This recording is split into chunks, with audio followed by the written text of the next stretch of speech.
Misaona ny foloalindahy malagasy namony ny androany maraina ny jeneraly Noël Rakotonandrasana.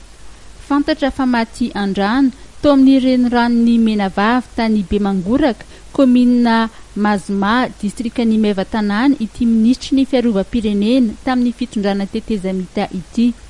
Nyampita urano io izy sy ny mpiandro ny omby ny androany tokony tamin'ny folora.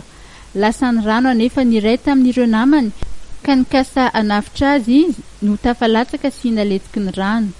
Araky ny vaovao voaray dia nandeha naka ny omby tamina tanàna tsy dia lavitra ny tanànany izy tamin'ny fotoana io, efa andalam-piverenana izy ireo io tradoza io.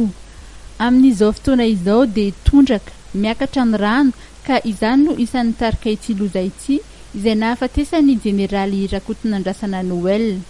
Ny fokon'olona no nampiakatra ny razana ary nitondra izany tany an-tanànany sy nanome azy ny fianakaviany. Efa tonga ao Bemangoraka misy ny tanànany ny nofo mangatsiaka ny jeneraly Rakotonandrasana Noël. Ratsehivina fohifohy dia nandritry ny fotoana namavety tato amin'ny firenena tamin'ny taona 2004 no tena nahafantarana ny jeneraly Rakotonandrasana Noël. Izy dia tafiditra tao anatin'ireo londoany nandritry izany. Azo nitazona ny andraikitra maha-ministry ny foloalindahy azy izy tao anatin'ny fitondrana tetezamita.